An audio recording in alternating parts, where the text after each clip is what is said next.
What's up, tribe? How you guys doing? Go ahead and hit that subscribe button. I hope you like this video.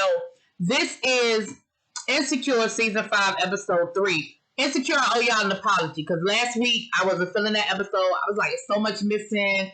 They just skipped a year ahead, which I wasn't mad at us skipping a year ahead, but I just felt like a whole lot had went down in that year that we didn't get to see. You know, when I was on my live, the panel with Darren Green TV, El Teddy, and Ebby, I was even saying, I hope we're going to get some flashbacks because I feel like so much has happened and we just don't know how we got here. Well, this is one of those fill-in episodes. Like, we filling in, and this episode was all about Condola. I was going to call her Condoleezza Child. Condola and Lawrence. Now, we know what we... And here's the thing. I forgot Lawrence was moving to San Francisco. I forgot he had gotten that job in San Francisco.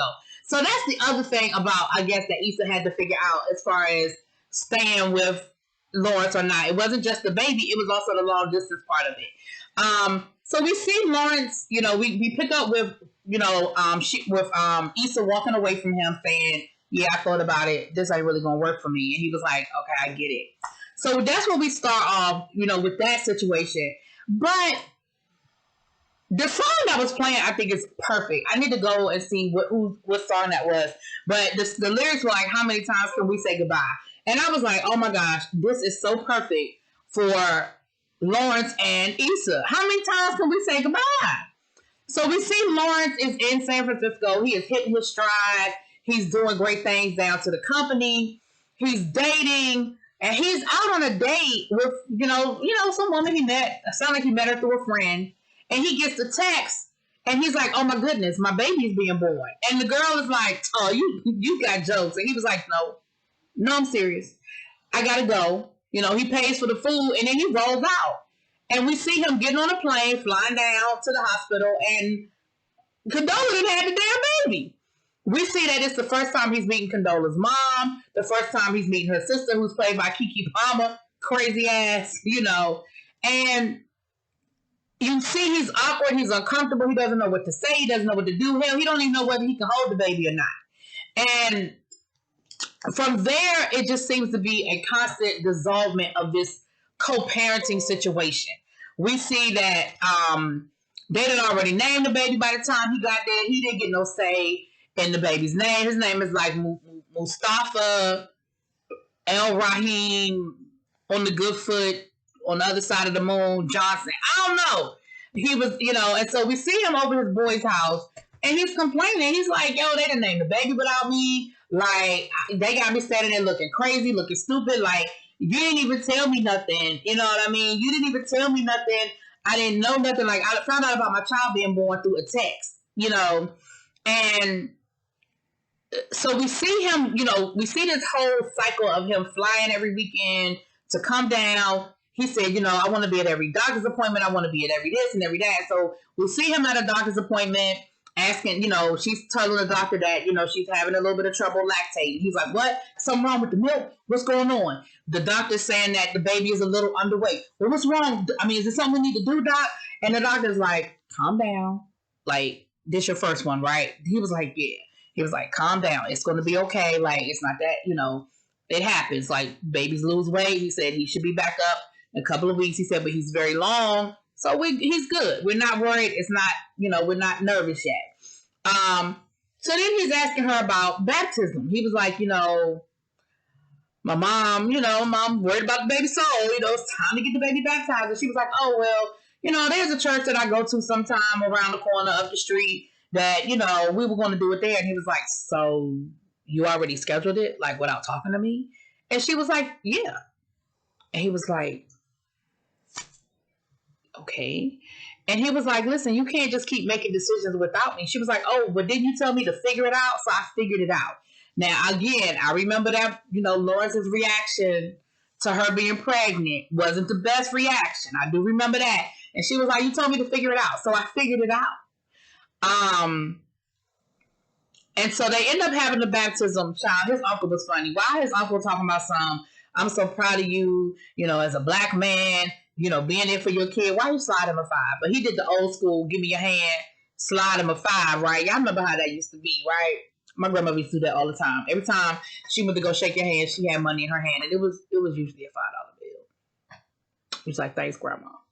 But Lawrence says to her, "Listen, you think maybe, when can I get the baby? My parents want to spend time with him too. Like, he's got 2 sets of grandparents. Like, when can we like code in this parenting situation?" And she was like, "Oh, well, I mean, we can, we'll talk about it." Every time he asked her about something, her response was always, "Well, we could talk about it. Well, we could talk about it. Well, we could talk about it," And we see Lawrence is, buying a crib, and he's setting up a room in his apartment, and, he's trying to get in daddy mode, right? We see him flying back and forth every weekend to spend time, to, try to spend time with his child, and then he missed the weekend. He was working late. He was tired. He was probably just exhausted. He texted her and told her, "I'm not going to be able to make it this weekend," which, of course, totally messed up her plans, because she had made plans with her sister, and they was going to go get, massages and all this other stuff. And, Keke Palmer was like, "Listen, you want me to get them? Because, like, I can beat them down." And she was like, "No." She was like, "I'll just reschedule. It's okay." And she was like, "No, I mean, for real." She said, "Because, like, I really don't like them anyway. So I could totally beat them down." And she was like, "No, it's okay. It's okay." But then we see this montage of Lawrence doing his thing in San Francisco and her doing her thing with the baby. Up at night, crying. We see Lawrence working. We see Lawrence having sex. We see him, basically enjoying his life while she's doing the day-to-day motherhood stuff. So then he asked her, like, "Can I get the baby for the weekend? You think he can come spend the weekend with me?" And again, she hesitated, but she was like, "Sure," So they planned for that. Lawrence is all excited. He got the room ready for the baby. He flies down. He got a rental car. He got the car seat. And he goes to pick the baby up. And the baby's crying when he gets there. And, oh no, I skipped the whole, whoop, let me go back. Whoop, whoop. So she texts him and said they're having a 1-year birthday party for Tiffany's baby, which I mentioned last week. Like, we just skipped over Tiffany's baby party because I knew Tiffany was going to have a whole situation. And she texted Lawrence and was like, "You think we should go together?" And Lawrence was like, he hesitated because I'm sure he was thinking, is Issa going to be there? But he was like, "Yeah, sure. I guess we should go together."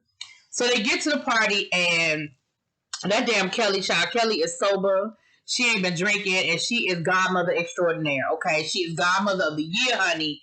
And they're having this whole party with her cousin and the Pep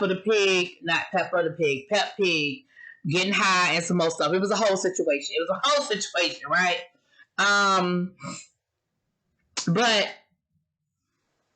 Lawrence and Condola end up getting into an argument, right? They end up getting into an argument, and Tiffany's husband ends up pulling Lawrence away, like, "Let me talk to you, bro." Like, he was like, "Let me, can you help me with some boxes?" Because they were starting to make like a little spectacle of themselves. Because at first they was all looking all, they were looking all co-parenting and all that good stuff. But Lawrence got frustrated because every time he tries to do something, she just takes control and she takes over. And it's like, at what point are you gonna let me be daddy? Like, I get it, but at what point am I gonna get to be daddy? And so he's frustrated, he's fussing, and he's like, "Listen, I'm tired of this. I'm tired of doing things on her terms." Like, she acts like I'm not capable. She acts like I can't do anything. Like, he's my child too. And I'm frustrated because I'm trying to be a father. I'm trying to be there, and she just won't let me. Like, she won't allow me to be the parent that I'm trying to be. And so he tells her, like, he tells Lawrence, "Listen, you gotta chill out." You know what I mean? You gotta chill out. Y'all gotta figure this out, because at the end of the day, this is a lifelong situation, and y'all are gonna have to figure out what works for both of y'all, right? And of course, Lawrence is like, "But it's not working." And so ultimately, he tells Lawrence, "Y'all gotta figure it out, because this ain't what you want. Like, it's not what you want." So then we get to Lawrence coming down to take the baby for the weekend, and the baby's fussing when Lawrence gets there. So he tries to pick him up, and he's holding him for a little bit. The baby actually seemed like the baby was calming down a little bit, but then Condola was like, "Well, let me get him." And Lawrence was like, "Listen, I've only had him a few minutes. Like, let me try. And she was like, well, no, I can calm him down. I got it. I can calm him down. I can calm him down. And so then she was like, I don't know about this. Like, I don't think we should do this. He was like, what you mean we shouldn't do this? I just don't know if I'm comfortable with him going to some strange place overnight. Like, I don't know if I'm ready for this. And he was like, listen, this was all planned out. We had come to this agreement. You can't do this. You can't take this from me now. Like, at the end of the day, this is my child too. And he was like, and I'm sick of doing this according to your terms. I'm sick of you telling me when I can and can't see my child. You know, I'm trying to do that. He was like, at the end of the day, you know, you made this decision without me, but I'm trying to be a father and you're not letting me. And she was like, what you mean? He was like, I mean, you explored my whole life. She was like, and then you moved away. He said, a job I already had. Like, I already was going to San Francisco when you got pregnant. Now, Lawrence, it takes two to tango, but I'm going to let that one go. I'm going to just let them. So then he said, listen, either we're going to start figuring out a way to make this work as a team, or I'm going to do whatever I have to do to be able to see my child. And Condola was like, well, what does that mean? He was like, it mean what I said it meant. So she was like, you can leave. So he leaves. We see him go back home, but while he's on the flight, on his way back home to San Francisco, there's some really bad turbulence. And it was that turbulence where you like, oh shit, the plane about to crash. My life is flashing before my eyes. With the last things I said to people, did I tell the people I love them? Like, all of that is one of those kind of moments, right? We've all been on a plane. I'm not saying we've all had that moment, but I know I had. And he gets home, and, you know, we see Condola, we see him, and we see, I guess they both realize we got to figure something out. Like, something better has to happen. And she calls him and she apologizes.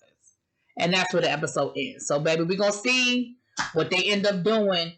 Woo, that was a lot. That was a whole roller coaster right there. But it was a good episode. And I think this is something that people deal with, like, especially parents who the relationship didn't work out. And again, I ain't mad at Condola, but I do feel like I'm not mad at her, but I do feel like she's not allowing him to be a parent. But I also understand when she was like, you get to come and go, and please, you get to go home every weekend. Like, you're not here. She said something about taking the baby to urgent care. And he was like, wait a minute, why didn't you tell me? See, that's the shit that I'm talking about. Condola, why didn't you tell his daddy that you took the baby to urgent care? He was like, I could have done something. She was like, what were you going to do? Fly down in the middle of the week? Maybe not. But as his parent, he should have known that the baby had to go to urgent care. Like, he should have known, even if you got to urgent care and wasn't nothing wrong, your first phone call should have been to somebody to take you to urgent care, and your next phone call should have been to him. And if he was able to come down, fine. If he wasn't, that's another conversation. But for you to make the decision not to tell him, that's not fair. That's not fair. Anyway, I'm sure we'll have a nice little debate about it this week down to the panel. But I will talk to y'all later. Peace.